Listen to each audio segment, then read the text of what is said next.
క్రియేషన్స్కి స్వాగతం. నా పేరు దిలీప్.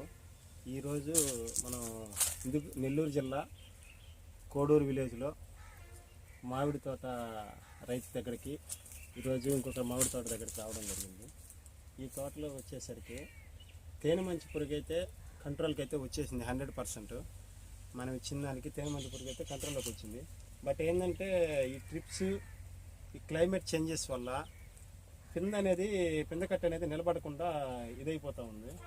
ప్లస్ వచ్చి పెస్ట్ కూడా కంట్రోల్లో ఉంది, కానీ ఈ క్లైమేట్ చేంజెస్ వల్ల ఈ ట్రిప్స్ దీనివల్ల వచ్చేసరికి మనకి పింద అనేది రావడం చాలా వరకు తగ్గింది. దీనికి వచ్చేసరికి మనం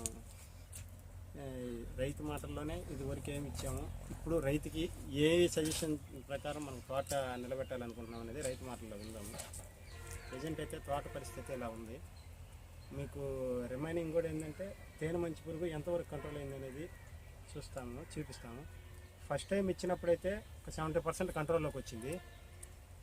70% కంట్రోల్లోకి వచ్చిన తర్వాత నెక్స్ట్ 10 days కల్లా స్ప్రే చేయించాను. మళ్ళీ పూర్తిగా 100% అనేది పూర్తిగా రికవర్ అయింది తోట. తేనె మంచి పురుగు అనేది పూర్తిగా కంట్రోల్ అయింది. బట్ ఏంటంటే ఈ క్లైమేట్ పొగమంచు వల్ల, క్లైమేట్ చేంజెస్ వల్ల ఈ పిందకట్ట అనేది ప్రతి దగ్గర ఇలాగే ఉంది.